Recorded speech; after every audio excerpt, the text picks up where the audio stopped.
कुछ हम भी अधूरे,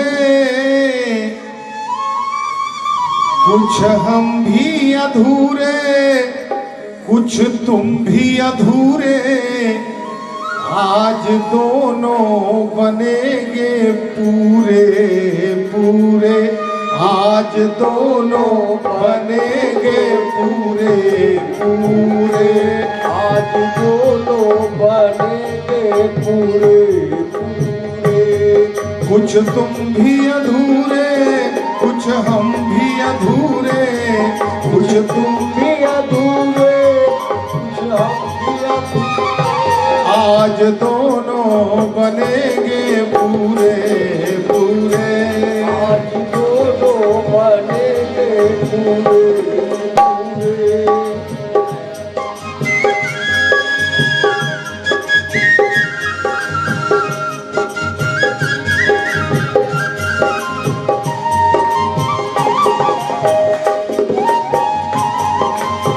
क्या बात, जय जय।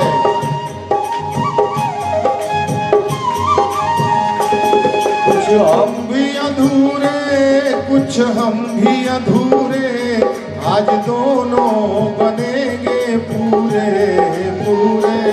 कुछ तुम भी अधूरे, कुछ हम भी अधूरे, आज दोनों बनेंगे पूरे पूरे।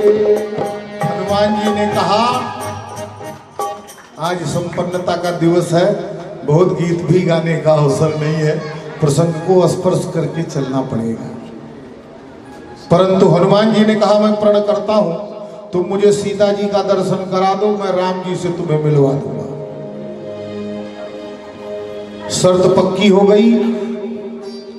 मानस में ये दर्शन आता है कि युगुति विभीषण सकल सुनाई, चलो पवन सुत विदा कराई। आप लोग सुंदरकांड तो पढ़ते हैं, मैं रुका मात्र इसलिए हूं इस बिंदु पर कि सुंदरकांड को सुंदर किस लिए कहते हैं, यही बताना है मुझे। क्योंकि सुंदरकांड के पाठक बहुत हैं, लेकिन वस्तु स्थिति ये है कि सुंदरकांड का नाम सुंदरकांड ही क्यों है, ये जानना बहुत आवश्यक है। कभी कोई पूछे तो क्या कहेंगे। याद है पूरा सुंदरकांड, इसमें संशय नहीं है, लेकिन सुंदरकांड सुंदर क्यों है, ये बात जानना चाहिए। तो युक्ति विभीषण ने हनुमान जी को बताई कि अशोक वाटिका में या तो रावण प्रवेश कर सकता है या तो विभीषण, दूसरा कोई वहां जाएगा नहीं। तो आप मेरा भेष बना लीजिए और निसंकोच अशोक वाटिका में चले जाइए। इस प्रकार हनुमान जी ने भक्तराज विभीषण का भेष किया और अशोक वाटिका में पहुंच गए। अशोक वाटिका में पहुंचकर सीता जी को देखा उन्होंने। देखी मन ही मन कीन प्रणाम, देखी मन ही मन कीन प्रणाम, बैठे बीती जात निश्यामा, बैठे बीती जात निश्यामा। देखी मन ही मन कीन प्रणामा, देखी मन ही मऊ कीन प्रणामा, बैठे बीती जात निश्यामा, बैठे ही बीती जात निश्यामा, बैठे बीती जात निश्यामा। सीता जी को अशोक पादप के नीचे बैठा हुआ हनुमान जी ने देखा और देखते ही उनका हृदय गदगद हो गया, कंठ अवरुद्ध हो गया, नेत्रों से प्रेमाश्रु बरसने लगे। मन ही मन प्रणाम किया और देखा तो सीता जी को देखकर ऐसा लग रहा है कि जिस अवस्था में, जिस स्थिति में बैठी है, ऐसे ही बैठे बैठे दिन और रात माता के व्यतीत होता है। क्या करें, हनुमान जी का हृदय रोने लगा। हनुमान जी चुपचाप जाकर के सीता जी जिस वृक्ष के नीचे बैठी हैं, उसी वृक्ष पर चुपचाप बैठ गए। क्यों बैठ गए? क्योंकि उन्होंने देखा कि रावण भी मंदोदरी के साथ, अन्य रानियों के साथ सीता जी के पास आ रहा है। हनुमान जी बैठे देख रहे हैं, सीता जी को नाना प्रकार के लालच दिखाता है, भय दिखाता है। लंका की महारानी मंदोदरी को तुम्हारी दासी बना दूंगा, यहाँ तक कहता है। पर मेरा निवेदन स्वीकार करो, लंका के अतुल्य वैभव की पट्टमहिषी बन जाओ। मगर सीता जी ने कहा कि दानी के झोली की समता करती झोली भिखमंगे की। एक कितनी बड़ी बात सीता जी ने कहा रावण से कि दानी के बटुए की समता करती झोली भिखमंगे की। सूरज के पास पहुंच जाऊं, इच्छा है नीच पतंगे की।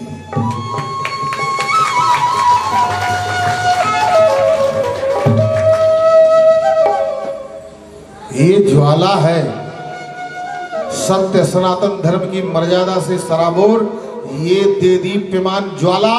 इसके निकट आओगे तो भस्म हो जाओगे।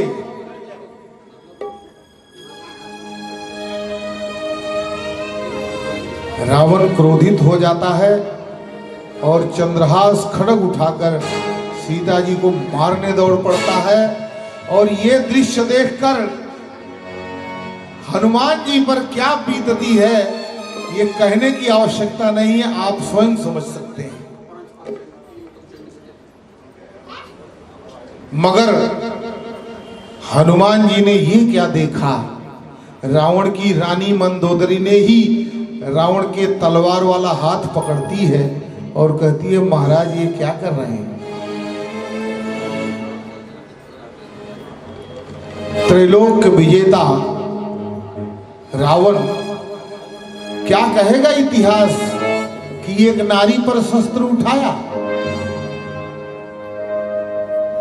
ये समझदारी की बात वहां करता कौन? मंदोदरी ने किया।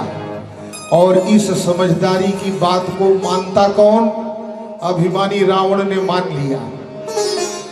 तो इससे क्या सिद्ध होता है? क्या मंदोदरी इतनी समझदार थी कि रावण इतना मंदोदरी की बात मानता था? दोनों बातें नहीं थी। बात यह थी कि राम जी जब जिस समय जिससे जो करवाना चाहते हैं करवा लेते हैं। हनुमान जी सोच रहे थे, अगर मैं यहां कुछ नहीं कहूंगा तो कौन रोकेगा रावण को? और रावण यदि फिर भी नहीं माना तो कौन मनाएगा, कौन मारेगा रावण को? मैं ही तो अकेला हूं यहां। परंतु ऐसा हम आप भी सोचते हैं, पर हम सोचते ही रह जाते हैं, करते ही रह जाते हैं, रोकते ही रह जाते हैं, भागते ही रह जाते हैं, पर पहुंचते तो वही है जहां भगवान पहुंचाते हैं, करते तो वही है जहां जो भगवान कराना चाहते हैं, यहां तक कि बोलते भी वही है जो भगवान बुलवाना चाहते हैं। तेरी सत्ता के बिना हे प्रभु मंगल मूल, पत्ते तक हिलते नहीं, खिले कहां? जो भी कुछ होता है ये सब प्रभु की मर्जी है, उसकी ही रजा है। रावण मान गया, परंतु इतना कहा उसने, 1 महीने का अवसर और देता हूं, यदि मेरी बातों का असर नहीं होगा तो मैं महादेव की सौगंध तुम्हें मार ही दूंगा। चला जाता है। सीता जी शोक करती है। तो विभीषण की एक पुत्री है, उसका नाम है त्रिजटा। त्रिजटा सीता जी के साथ ही है और रावण ने ही ये कहा है कि तुम इसके साथ रहना। त्रिजटा है कैसी? वो भी राम भक्त है। बताइए, रावण ने राम भक्त को सीता जी के पास क्यों ठहराया है?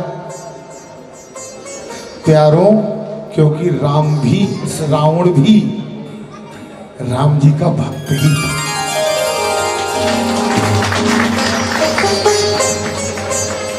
विभीषण को लात मारकर लंका से क्यों भगाता है? हम आप यही कहते हैं कि रावण ने विभीषण को लात मारकर लंका से भगा दिया। अरे कभी ये भी तो सोचो कि लात न मारता तो विभीषण भी राक्षसों की पंक्ति में खड़ा रहता, जबकि वो राक्षस नहीं था। इसलिए रावण ने विभीषण को लात इसलिए मारा कि जब तक इसे ग्लानि नहीं होगी, रोएगा नहीं, तब तक मेरा त्याग नहीं करेगा, और त्याग नहीं करेगा तो भगवान की शरण में नहीं जाएगा। और मैं चाहता हूं कि आसुरी साम्राज्य नष्ट हो जाए, पूर्णतः समाप्त हो जाए, और विभीषण मेरा ही भाई है, भगवत भक्त है, ये लंका का राजा बना रहे। इसीलिए उसने विभीषण को लात मारकर भाग जाने को विवश कर दिया।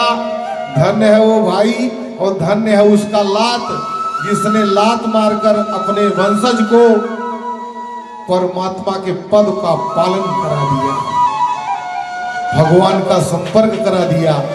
वो भी धन्यता में कुछ कम नहीं था। अब तो त्रिजटा से माता जी कहती हैं, देखो कुछ मत करो, कुछ सूखी लकड़ियां और अग्नि का इंतजाम करो, मैं अब यहीं अपने को भस्म कर लूंगी, क्योंकि अब ये पीड़ा मुझसे सही नहीं जाती। त्रिजटा ने कहा, बात तो सही कह रही हो, लेकिन रात में अग्नि मिलेगी कहां? ये भी मानने वाली बात है क्या? अशोक वाटिका में जो पहरेदार थे वो सब अग्नि का ही तो मशाल जलाए खड़े थे, अग्नि कहां दुर्लभ थी। लेकिन ये युक्ति बताती है त्रिजटा, और सीता जी भी इस बात को मान लेती है, क्योंकि अत्यधिक कष्ट में, अत्यधिक दुख की घड़ी में सही और गलत बात का निर्णय ही नहीं हो पाता। मानस अथाह समुद्र है, जहां ठहरेंगे वहीं विश्राम मिलेगा, और जहां डूबेंगे वहीं हाथों में मोती आ जाएगा।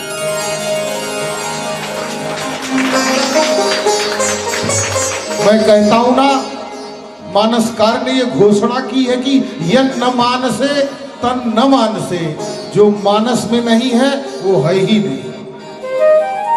यानी कोई ऐसी बात नहीं है जो मानस में ना हो, और कोई ऐसी बात जो मानस में नहीं दिख रही है, ये तो समझ लीजिए कि वो बात है ही नहीं अस्तित्व में।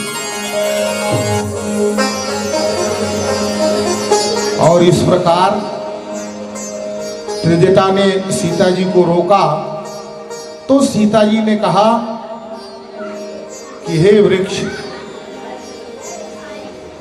तुम ही कुछ यत्न करो, और हे चंद्रमा, तुम में भी शीतलता के अतिरिक्त अग्नि भी है, तो क्या कुछ अग्नि हमें यहां नहीं दे सकती हो?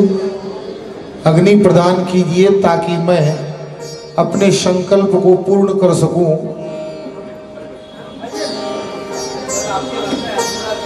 तो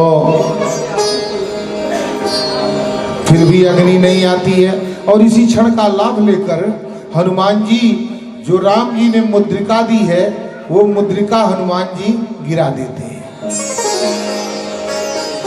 और मुद्रिका देखकर सीता जी हर्ष के साथ उस मुद्रिका को उठाती हैं, पहचान लेती हैं, लेकिन कहती हैं कि ये मुद्रिका तो राम जी या तो स्वयं निकाल कर किसी को दे दें अथवा राम जी का कोई पराभव कर दे, युद्ध में कोई राम जी को हरा दे, तब ये मुद्रिका पा सकता है। ये मुद्रिका आई कैसे यहाँ? सीता जी सोचने लगती हैं और कहती हैं कि ये मुद्रिका लाने वाले आप कौन हैं, कृपया मेरे समक्ष आवें। तो हनुमान जी निकट चले गए। हनुमान जी को देखते ही माता जी ने मस्तक घुमा लिया कि ये तो कोई राक्षसी माया से कोई वानर उपस्थित हो गया है। सीता जी को हनुमान जी कहते मैं राम जी का दूत हूँ। सीता जी फिर भी विश्वास नहीं करती हैं। मायावी राक्षसों की नगरी में कभी भी कुछ भी कोई किसी का वेश धारण करके आ सकता है, विश्वास नहीं होता।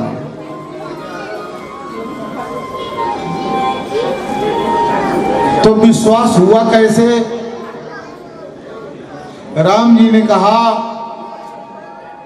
राम दूत मैं मातु जानकी सत्य शपथ करुणा निधान की।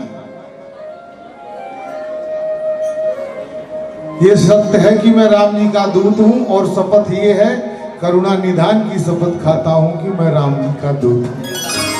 यही करुणा निधान शब्द जो है ये मात्र सीता जी और राम जी ही जानते थे, क्योंकि राम जी ने प्रेम से सीता जी को जानकी बुलाते थे और जानकी जी प्रेम से प्रभु राम जी को करुणा निधान कहते थे। इसलिए हनुमान जी ने कहा कि राम दूत मैं मातु जानकी। तो ये जानकी जो संबोधन है ये राम जी के अतिरिक्त तो कोई जानता ही नहीं। तो ये कैसे जानता है? अर्थात ये राम जी के पास से ही आया है। और करुणा निधान तो प्रभु को मैं कहती थी, ये कैसे कह रहा है? अर्थात ये वहीं से आया। इसलिए सीता जी को विश्वास हुआ और तब सीता जी को राम जी की पूरी कथा हनुमान जी सुनाते हैं। और हनुमान जी क्या सुनाते हैं? हनुमान जी के संकल्प मात्र से स्वयं प्रभु श्री मुख से बोलते हैं और सारी बात हो जाने के बाद में कुशलता सुनाते हैं। आपके वियोग में किस प्रकार राम जी की दशा है उसका वर्णन करते हैं और ये भी धैर्य दिलाते हैं कि माता जी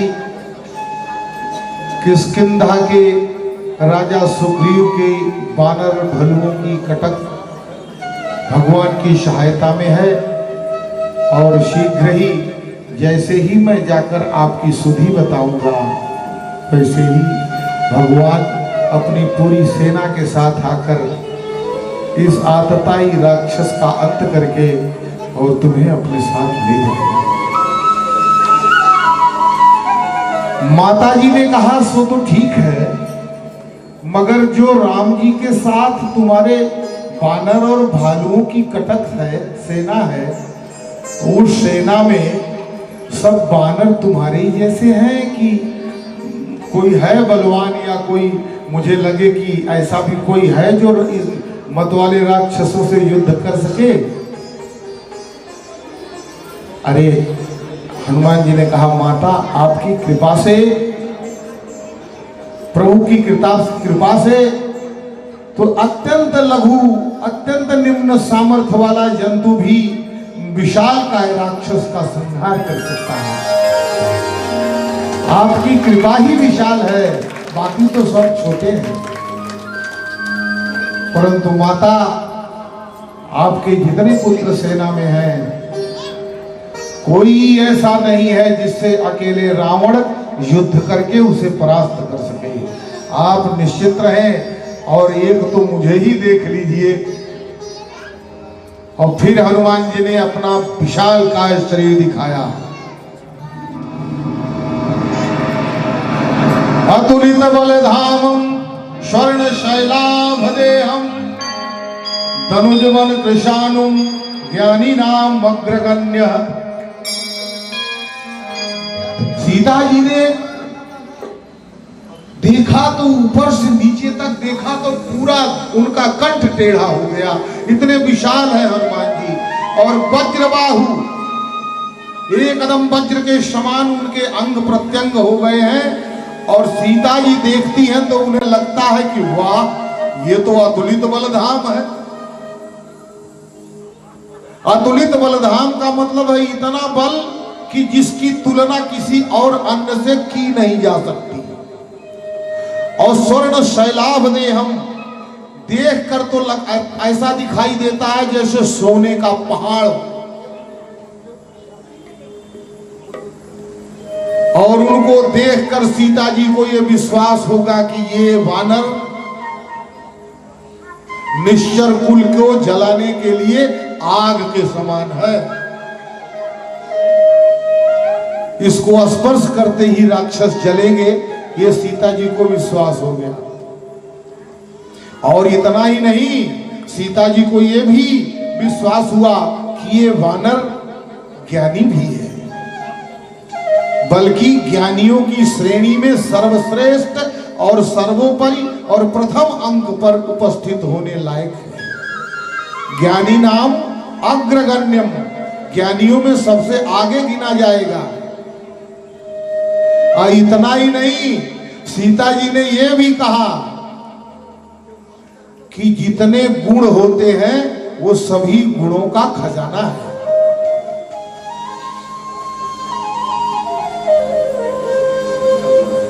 और श्री राम जी के, मुझे तो ऐसा विश्वास होता है कि श्री राम जी के भक्तों में सर्वश्रेष्ठ स्थान है इसका।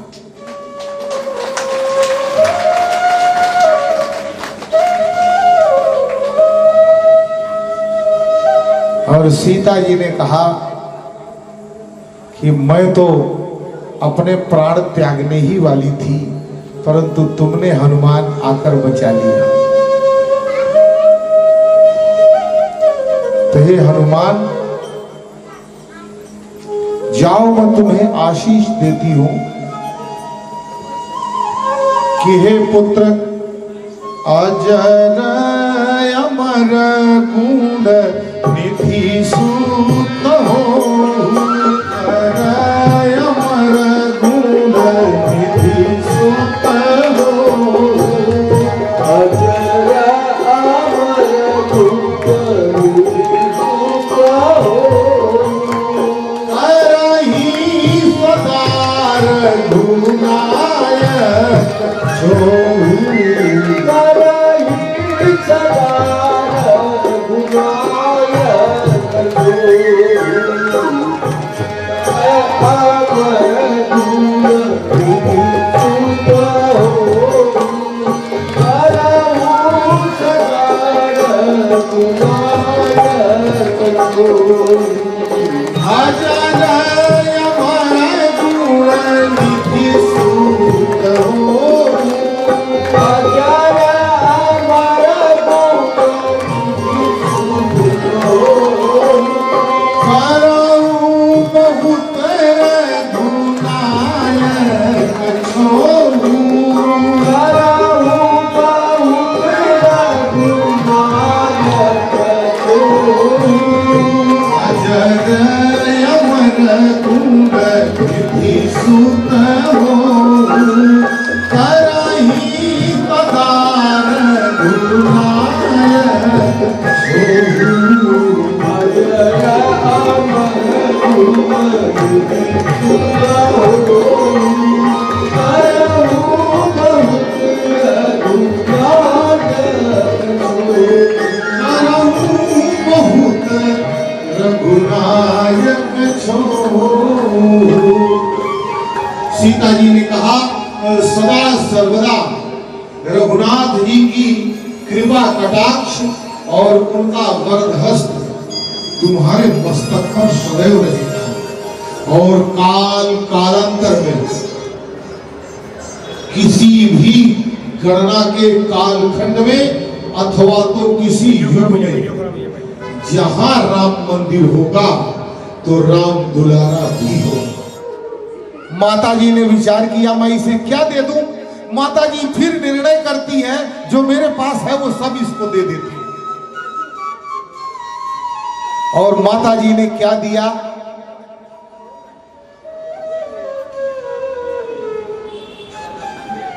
माता जी ने 8 प्रकार की सिद्धियां, अणिमा लघिमा गरिमा इत्यादि 8 प्रकार की सिद्धि होती है और 9 प्रकार के खजाने होते हैं। इन्हीं 8 सिद्धियों और 9 निधियों के बल प्रताप से अथवा तो प्रभाव से अथवा तो संकेत मात्र से समस्त लोगों का कार्य व्यवहार संपादित तो होता है। और ये है कहां, पूर्ण परात्पर ब्रह्म घन सच्चिदानंद की परम आह्लादिनी शक्ति किशोरी जी के पास ही ये विभाग है। और माता जी ने हनुमान जी से कहा कि मैं, हे पुत्र, तुम्हें वरदान देती हूं कि 8 प्रकार की सिद्धियां और 9 निधियां मेरे पास हैं जरूर, लेकिन तुम अपने भक्तों को जब चाहो जैसे चाहो जितना चाहो लुटा सकते। बोलिए आदि शक्ति जगत जननी जगदम्बे मातु भवानी सिया की जय।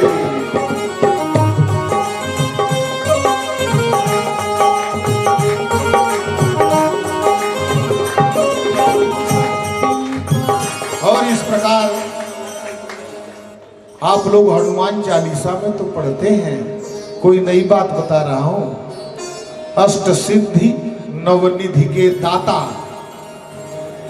माता जी के पास है, मात्र कलिकाल में नियंत्रण हनुमान जी का है। हनुमान जी जिसे चाहेंगे उसे 8 सिद्धियों में से जिसके लिए साधना कर रहा है वो अगर उसे प्राप्त होगी तो बिना हनुमान जी की मर्जी से नहीं पाएगा। हनुमान जी अपने भक्तों को 8 प्रकार की सिद्धियां और 9 निधियां स्वेच्छानुसार लुटा सकते हैं, ऐसा माता जी ने हनुमान जी को वरदान दिया है ना। असबर दीन जानकी माता। और भी एक बात है, राम रसायन तुम्हारे पासा है ना हनुमान चालीसा में। ये राम रसायन क्या है? रसायन का मतलब होता है, ये प्रायोगिक भाषा है, मतलब लेबोरेटरी की भाषा है। मैं उतना तो पढ़ा लिखा नहीं हूं, लेकिन जैसे अगर किसी साइंस के विद्यार्थी को कहा जाए H2SO4, ये रसायन है, मतलब वैज्ञानिक भाषा है H2SO4, मगर इसका मूल तत्व जब देखेंगे तो क्या होता है? पानी। पानी पानी की साइंस की भाषा है H2SO4। साइंस का विद्यार्थी होगा तो समझ रहा होगा कोई। इसी तरह से राम जी की भक्ति कैसे मिलेगी, राम जी की व्यापकता क्या है, राम जी का पूर्ण परात्पर ब्रह्मत्व क्या है, और उस ब्रह्मत्व व्यापकता में जीव का स्थान कहाँ है, और वो जीव उस स्थान से किस उपक्रम के द्वारा पूर्ण परात्पर ब्रह्म से एकाकार हो जाएगा, ये रसायन हनुमान जी के पास। मतलब हनुमान जी ही वो सूत्र बताते हैं, फार्मूला कि कैसे भगवान मिलेंगे। अथवा ये समझ लीजिए कि हनुमान जी मिल गए तो भगवान मिल गए, क्योंकि हनुमान जी और भगवान में भेद ही नहीं है।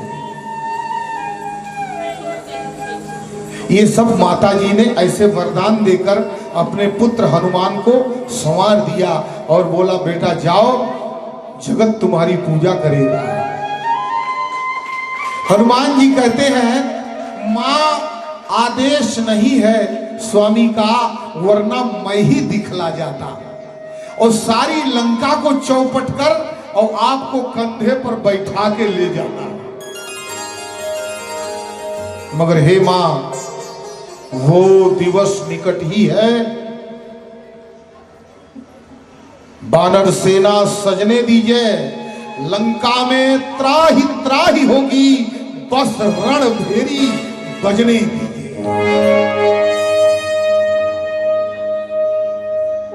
और तुम्हें क्या चाहिए हनुमान? हनुमान जी ने कहा ये तो आपने दिया जो, उसका मुझे ज्ञान नहीं, मगर एक चीज का ज्ञान मुझे बारंबार हो रहा है। सो क्या? भूख लगी है। एक वो बात जो सबसे ज्यादा बालक अपने माँ से करता है, और यही बात मैया बिना कहे भी समझ जाती है कि मेरा बच्चा भूखा है। इसलिए हनुमान जी ने कहा मैया मुझे भूख लगी है। ये भूख कहां से लगाई? हनुमान जी को भूख क्यों लगी?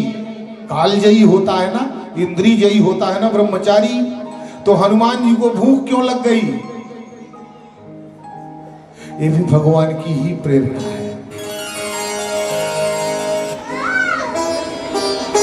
अब भगवान की प्रेरणा से हनुमान जी को भूख लग गई, तो हनुमान जी माता जी से कहते हैं आया हूं सिंधु लाघ कर मैं, इस कारण क्षुधा सताती है।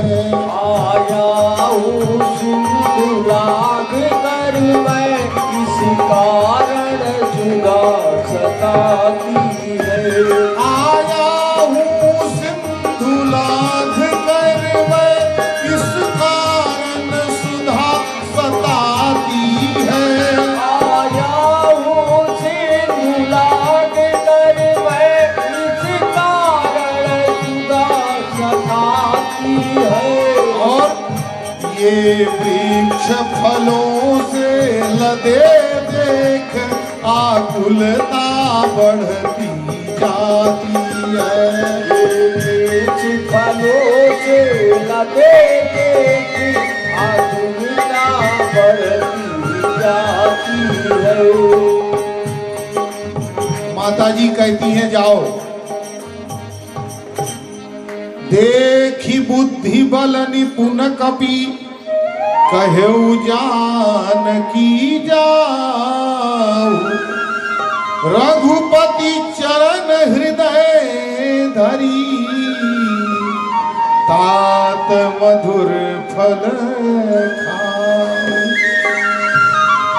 माता जी आदेश दे देती हैं, बोलती हैं पर सावधान रहना,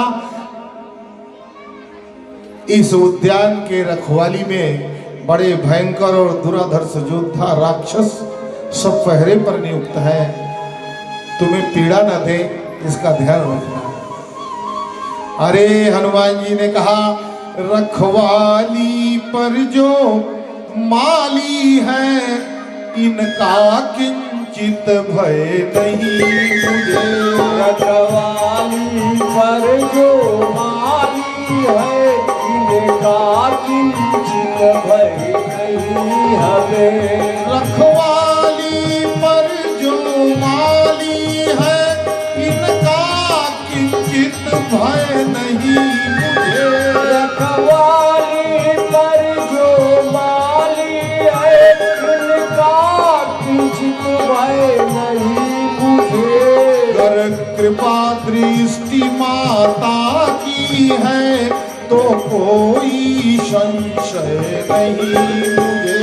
यदि कृपा दृष्टि माता की है, कोई संशय नहीं मुझे। तो कोई संशय नहीं मुझे। हनुमान जी ने कहा मां आपकी कृपा दृष्टि रहे बस, मुझे इन रखवालों की कोई चिंता नहीं है। तब चले उनाई सिर पैठे बागा, फल खायसी तरु तोरण लागा। अब तो हनुमान जी चले जय श्री राम बोलकर, डाली से डाली पर कूदकर, वृक्ष से दूसरे वृक्ष पर कूदकर, कुछ फल खाते, कुछ तोड़कर धरा पर फेंकते, किसी पेड़ की डाली को तोड़कर नीचे गिरा देते, अथवा मन से आनंदित होकर झुकते तो कोई पेड़ ही उखड़कर सीधा जड़ के साथ धराशायी हो जाता। हनुमान जी खूब खेल रहे हैं। अब राक्षस दौड़े, मारा राक्षसों को, वृक्ष ही उखाड़कर सनसना के फेंकते थे तो एक एक साथ उनकी टुकड़ी की टुकड़ी गिर पड़ती थी। और आनंद लेने के लिए एक राक्षस को इस हाथ में उठाकर घुमाकर दूसरे राक्षस को इस हाथ से उठाकर उसी से मारकर फोड़ देते थे। जो नीचे पड़े हैं उनको पैर से रगड़ दिया, और कुछ ऐसे मिल गए तो दो चार को पकड़ के हाथ से मसल दिया। कुछ मारस और कुछ मरदेस और कुछ मिलयस धरी धूरी। ये दशा किया हनुमान जी ने, क्रोध था। और अब जो दूर से देख रहे थे वो निकट नहीं गए। कछु पुनि जाई पुकारे प्रभु मरकट बल भूरी। कुछ दौड़ के जाकर भगवान के इस महाभट मरकट का युद्ध का आख्यान और इनका अतुलित बल पौरुष जाकर के राजा रावण से बताते हैं। रावण कहता ऐसा अद्भुत बानर कौन आया रे? और अपने पुत्र अक्षय कुमार को भेजा। और अक्षय कुमार जब वहां पहुंचा तो बोला ये रावण का बेटा है, तो बोले ये हनुमान का चपेटा है। हनुमान जी ने एक वृक्ष उखाड़ा और सीधा सनसना के उसके मस्तक पर दे मारा। बस वहीं तुरंत उसका राम नाम सत्य हो गया। और अब जब अपने पुत्र के वध का समाचार दशानन रावण सुनता है तो बोलता है ये जो मेरा पुत्र था अक्षय, इसे बिना ईश्वर के कोई मार नहीं सकता, उसकी कुंडली मैं जानता हूं। तो ये बानर के रूप में ईश्वर आया है क्या? क्योंकि हनुमान जी वहां चलते समय ये प्रण कर चुके हैं, लीलहुल्लाख ही समुद्र सखा, भुज दंडन ते बन बाग बिथारो। और ये कही लात दलो दल दानो, लंक उतंक लय अम्बुद बोरो। जो है सुभट महाभट लंक के, और अक्षय के भी मस्तक तोड़ो। बंदित वीर विहीन मही करी, रावण के 10 मस्तक तोड़ो।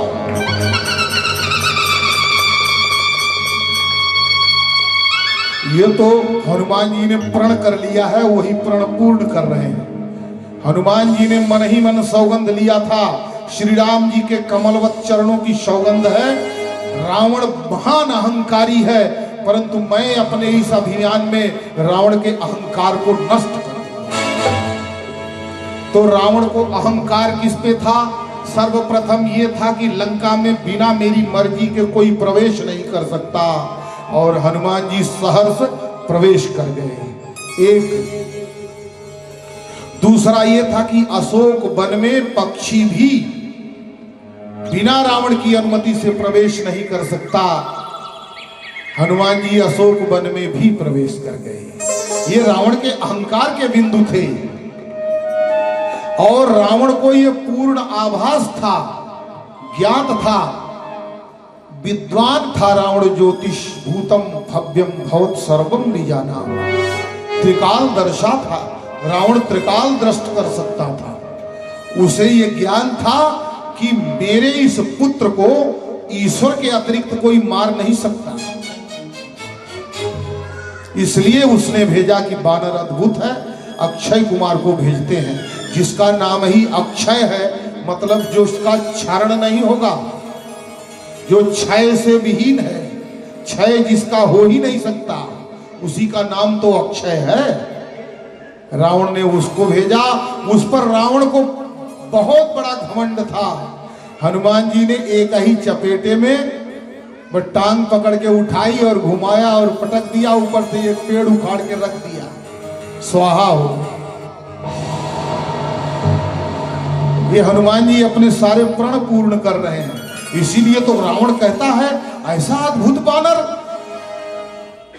मेघनाथ को बुलाता और कहता है कि पुत्र जाओ, पता नहीं कहां से विहंगमावलोकन करता हुआ एक उद्दंड वानर अशोक उद्यान में प्रवेश करके अश्वत्थ वट चंदन इत्यादि के सभी अमूल्य वृक्षों को अनायास तोड़कर धराशायी कर दिया। सुरतरुर शाखा कल्पद्रुम की भांति सुंदर जटाओं और शाखाओं से सुशोभित अन्यान्य वृक्षों को भी क्षति पहुंचाई है। और इतना ही नहीं, उसे रोकने के लिए मैंने तुम्हारे अनुज अक्षय कुमार को भेजा, परंतु उस अद्भुत वानर ने अक्षय कुमार का भी वध कर दिया। तो लाओ पकड़कर पुत्र उसे देखूं तो वो कौन है ऐसा बल भंडार जिसने मेरे अक्ष को रण में दिया संहार। पर एक बात का याद रखना, युद्ध कितना भी प्रबल हो तुमसे, पर वध मत करना, बांध कर यहां ले आना। मैं भी देखना चाहता हूं कि ये बानर है कैसा। अब तो मेघनाथ चलता है, वहां जाता है।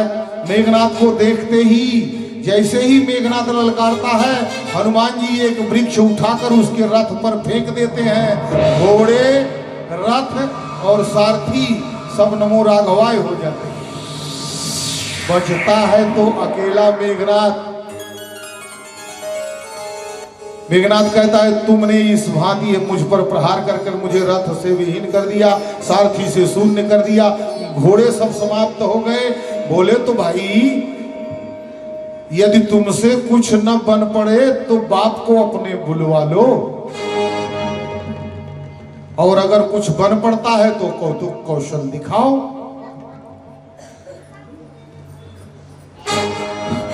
मेघनाथ ने कहा डाली डाली उछल कर क्या दिखलाता चाल, बंदी करता हूं तुम्हें शीघ्र संभाल। मैं तुम्हें बंदी करूंगा, संभल सकते हो तो संभल जाओ। हनुमान जी ने कहा तुम मुझे बंदी करेगा? बोलता मैं मेघनाथ कहलाता हूं, बैरी को सदा हराया है, जीता है मैंने इंद्रलोक और पद इंद्रजीत का पाया।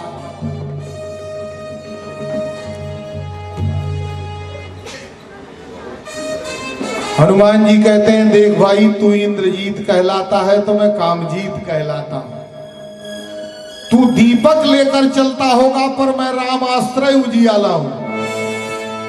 तू काल है तो मैं हूं महाकाल, और तू है कराल तो विकराल हूं मैं। जिसके अधीन है शक्ति तेरी उस महाशक्ति का लाल हूं।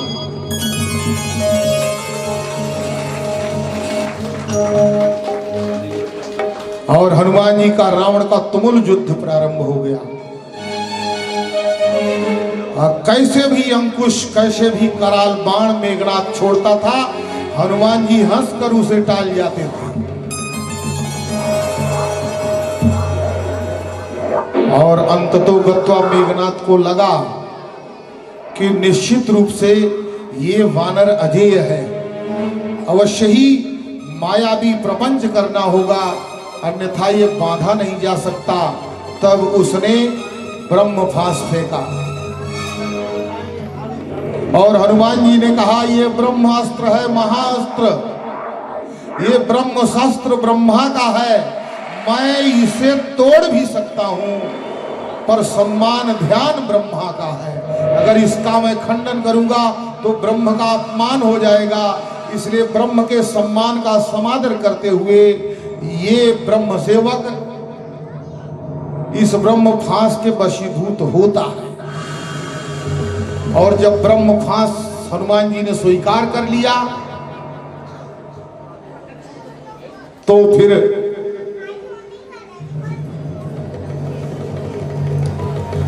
उसने मेघनाथ ने नाग का पास आमंत्रित करके और उसमें बांधकर हनुमान जी को वहां से ले चल रहा है। हनुमान जी राक्षसों की मार खाते हुए, बंधन में बंधे हुए, सबकी खीस और चिढ़ झेलते हुए, लगभग खिसकते हुए रावण के दरबार में जा रहे हैं।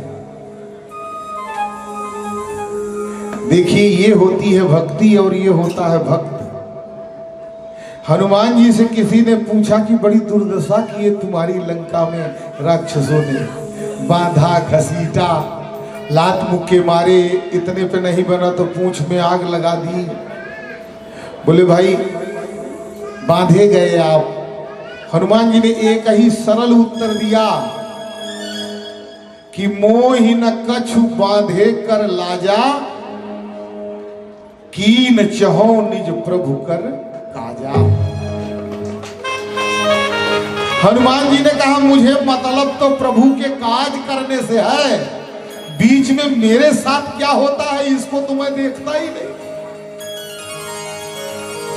तो अपनी निजता को जब तक त्यागोगे नहीं, तब तक भगवान का कमलवत चरण और उसका अनुराग आपको भी प्राप्त नहीं होगा।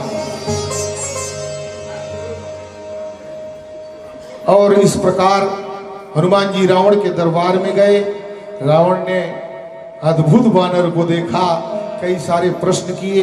सब प्रश्नों की व्याख्या और सबके उत्तर संकलित कर प्रस्तुत करने का अवसर तो नहीं है, आज संपन्नता का दिन है, परंतु जितना हो सकेगा हर प्रसंग को स्पर्श करते हुए चलना तो पड़ेगा।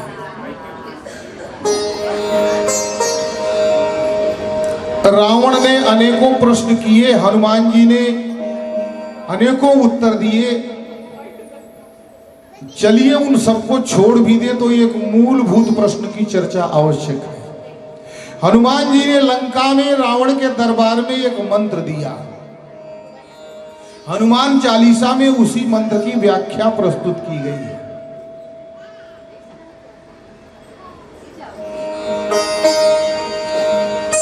क्या मंत्र दिया? हनुमान जी ने हाथ जोड़े और कहा कि विनती करऊं जोरी कर रावण। हे रावण, मैं तुम्हारे सामने हाथ जोड़कर विनती करता हूं। कौन है हनुमान जी? साक्षात भोलेनाथ शिव शंकर है। बोलते हैं मैं हाथ जोड़कर तुमसे विनती करता हूं, अपने मान सम्मान को परे हटाकर कुछ क्षण के लिए मेरी बात सुन ले और मान ले। क्या मंत्र देते हैं उसको? राम चरण पंकज उर धरहु। राम जी के कमलवत पाद पद्मों को अपने हृदय में स्थापित कर ले। बस इतने मात्र से लंका अचल राज तुम करहु, और लंका का अचल साम्राज्य पुनः तुम चिरकाल तक करते रहो। लेकिन इस मंत्र को रावण ने तो नहीं, पर विभीषण ने सुना और मान लिया। हनुमान चालीसा साक्षी है। हनुमान चालीसा में कहते हैं ना कि तुम्हारो मंत्र विभीषण माना। तो मान लिया उस मंत्र को, तो क्या हुआ? लंकेश्वर भयो और सब जग जाना। ये मंत्र है। अब बाकी कथा आप सब लोग जानते हैं। फिर संवाद हुआ और फिर हनुमान जी की पूंछ में आग लगाई गई। फिर हनुमान जी ने लंका जला दी, आए कूद गए समुद्र में, पूंछ बुझाई। विभीषण को आश्वासन दिया कि आइए हम आपसे राम जी का दर्शन करा दूंगा, शरणों में शरणागति दिला दूंगा। माता जी को संतोष और धैर्य दिलाकर हनुमान जी वहां से चले और आ गए इस पार। इस पार आकर सभी बानर और भालू जो समुद्र तट पर हनुमान जी की प्रतीक्षा कर रहे थे, उनको साथ लेकर मधुबन में फल खाने लगते हैं। और ये समाचार राजा सुग्रीव को मिलता है। सुग्रीव आश्वस्त हो जाते हैं कि अवश्य ही सीता जी की सुधि वानरों ने प्राप्त कर ली है, क्योंकि मैंने मृत्युदंड देने का ऐलान कर दिया था। अगर उन्हें सीता की सुधि न मिली होती तो हर्ष पूर्वक मधुबन के फल क्यों खाते? मृत्यु के समय में भूख नहीं लगती। और तब जामवंत जी को आगे करके सभी वानर और भालू हनुमान जी सब राम जी के सम्मुख जाते हैं। और जामवंत जी स्वयं अपने मुख से कहते हैं, हे प्रभु, नाथ काज कीन्हु हनुमाना। हे नाथ, ये महत्वपूर्ण काम हनुमान ने कर दिया और राखा सकल कपिन कर प्राणा, और सभी वानरों को सुग्रीव के हाथों मरने से बचा लिया। मैं उस बिंदु पे आ रहा हूं, थोड़ा सावधान रहें कि इस कांड को सुंदर कांड क्यों कहते हैं। उसके बाद भगवान ने हनुमान जी को बुलाया और हनुमान जी से कुशल क्षेम पूछी सीता जी की। हनुमान जी ने कहा कि सीता जी बड़े कष्ट में है,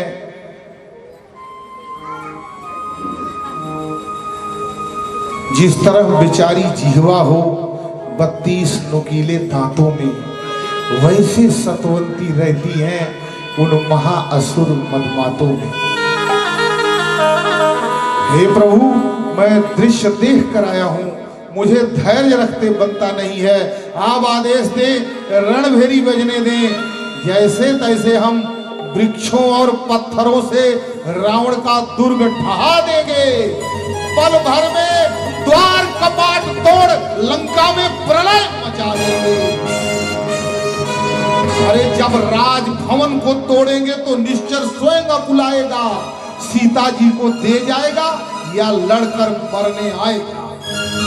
मुझसे अब सहा नहीं जाता, क्योंकि एक एक घड़ी सीता माता की बरसों की नाई कटती, एक एक क्षण, एक एक घड़ी वर्षों की भांति व्यतीत हो रहा है वहां माता को।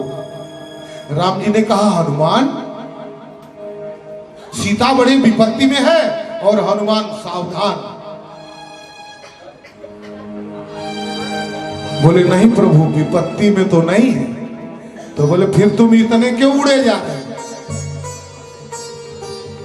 जानते हो विपत्ति क्या है? हाँ प्रभु, क्या है विपत्ति? तुम कहते हो सीता विपत्ति में है, तो सीता की विपत्ति का वर्णन करो। तो नाम पाहरू दिवस निसी, नाम तो भैया पहरेदार है, और ध्यान तुम्हार कपाट, और आपके ध्यान का कपाट बंद है, और लोचन निज पद यंत्रित, और दोनों नेत्र स्वयं के चरणों में निमग्न है। तो प्राण जाए के ही बाट, प्राणों को शरीर से निकलने का मार्ग ही नहीं मिल रहा है। क्यों? क्योंकि ध्यान तुम्हार कपाट, क्योंकि आपका निरंतर ध्यान बना हुआ है। तो भगवान ने पूछा, मेरा ध्यान भी निरंतर हो रहा है, मेरा भजन भी निरंतर हो रहा है, तो भी विपत्ति है क्या? हनुमान जी ने कहा, नहीं प्रभु, तब कहाँ विपत्ति है? विपत्ति का तो ये नाम है कि जब आपका ध्यान ना हो, भजन ना हो, पूजन ना हो, वहां विपत्ति है।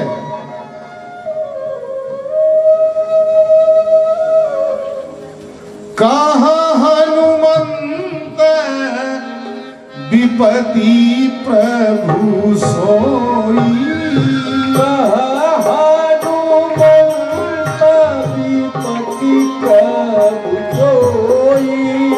जब तब सुमिरन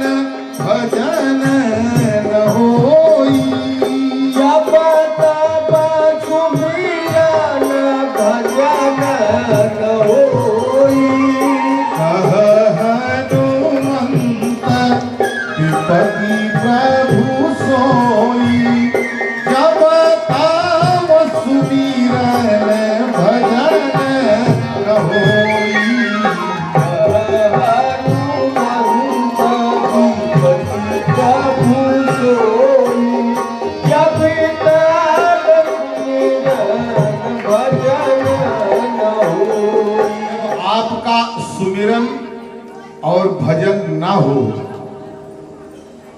यही सत्य है। क्या? यही सत्य है कि भगवान का सुमिरन और भजन नहीं हो रहा है तो विपत्ति है, ये सत्य है। ध्यान दीजिए। दूसरी बात, शिवम क्या है? शिवम मतलब कल्याणकारक, कल्याणी, कल्याणकारी।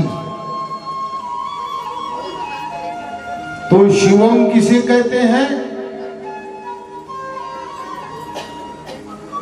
ये बात बोलने के बाद क्या दृश्य हुआ, जरा सावधानी पूर्वक देखें। सुनी प्रभु वचन बिलो की मुख, गात हरस हनुमंत। चरण पर्यु प्रेमाकुल, त्राहि त्राहि भगवंत। और तब हनुमान जी ने त्राहि त्राहि करके भगवान के मुख कमल का अवलोकन किया और साष्टांग दंडवत करते हुए भगवान के चरणों में शरणासीन हो गए, शरण की शरण चले गए। अब यही है कि अपनी समस्त इंद्रियों के वैभव को त्याग करके और समूची मन की तंद्राओं को नियंत्रित करके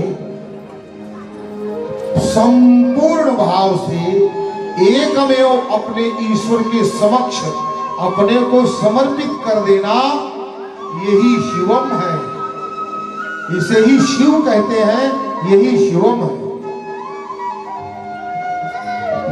और एक अद्भुत घटना हो रही है, यही सुंदर है कि बार बार प्रभु चाही उठावा, बार बार प्रभु चाही उठावा, बार बार प्रभु चाही उठावा, बार बार प्रभु चाही उठावा। प्रेम मगन तेहि उठब न भावा, प्रेम मगन तेहि उठब न भावा।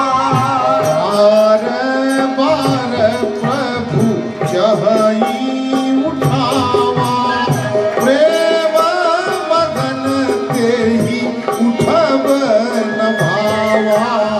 बार बार प्रभु चाही उठावा, प्रेम मगन तेहि उठब न भावा।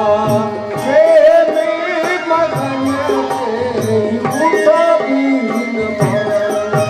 भगवान के चरणों में साष्टांग हनुमान जी ऐसे गिरे कि बारंबार प्रभु उठाने की चेष्टा करते हैं, पर हनुमान जी उठते नहीं।